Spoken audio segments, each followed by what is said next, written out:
دنیا میں بہت سے مشکل کام ضرور ہے، لیکن ان میں سب سے بڑا اور سب سے اہم اور مشکل ترین کام تراویح کی نماز میں کسی حافظ قرآن کا صحیح قرآن پاک سنانا ہے۔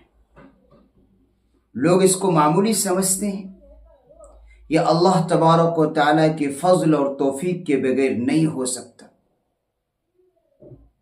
اور یہ قرآن کریم کا معجزہ بھی ہے۔ جب کوئی حافظ قرآن مصلی پر قرآن پاک سنانے کے لیے کھڑا ہوتا ہے تو اس پر کئی طرح کے پریشر ہوتے ہیں۔ صحیح پڑھنے کا پریشر ہوتا ہے، رکعتیں یاد رکھنے کا پریشر ہوتا ہے، متشابہات کو ذہن میں رکھنے کا پریشر ہوتا ہے، اور قرآن کریم کو صحیح پڑھنے اور اسے تکمیل کرنے کا پریشر ہوتا ہے۔ اور یہ کوئی معمولی نہیں ہے، وہ حافظ قرآن ہی جانتا ہے جو مصلی پر کھڑے ہو کر قرآن پاک کو تراویح کی نماز میں سناتا ہے۔ وہ حافظ قرآن ہی جھیل رہا ہوتا ہے، پیچھے پڑھنے والوں کو کیا معلوم۔ اور کچھ سامع حضرات ایسے ہیں کہ جن کو قرآن تو یاد ہوتا نہیں، پوری تیاری وہ کر کے آتے نہیں، آخر کا پاؤ پارا شروع کے چند صفحات دیکھ لیتے ہیں، اگر اس میں غلطی آ گئی، لقمہ دے دیا تو سمجھتے ہیں مجھے قرآن یاد ہے، اور وہ بھی لقمہ دینے کا سلیقہ نہیں ان کو۔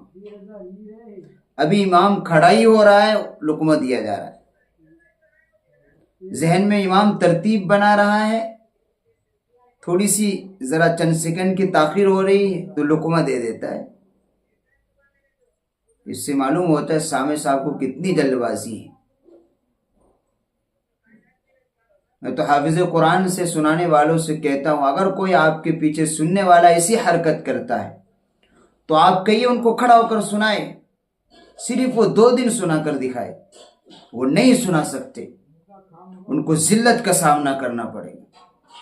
ایک دن کی نماز میں 40 سجدے ہمیں نصیب ہوں گے، اور اللہ کا قرب سب سے زیادہ سجدے میں نصیب ہوتا ہے۔ اور اگر مولانا طارق جمیل صاحب کی بات صحیح ہے، اللہ کرے صحیح ہو، اگرچہ اس حدیث کو اور اس بات کو بعض علماء کرام نے غلط بتایا ہے کہ ایک سجدے پر 1500 نیکیاں ملتی، تو اس کے حساب سے ایک دن میں ہمیں 60,000 نماز صرف قرآن پاک تراویح کی نماز میں سجدے کرنے پر مل رہے۔ قرآن کریم ہم نے سنا، اس کا ثواب الگ، رکوع کا ثواب الگ، یہ سجدے کی بات ہو رہی۔ حافظ قرآن کو بھی چاہیے کہ اچھی طرح تیاری کرے، رکوع کہاں کرنی ہے، کتنا سنانا ہے، کس اعتبار سے لے کر جانا ہے، اور وہاں کے مقتدی کا کیا مزاج ہے، وہ کس طریقے سے قرآن پاک سننا چاہتے،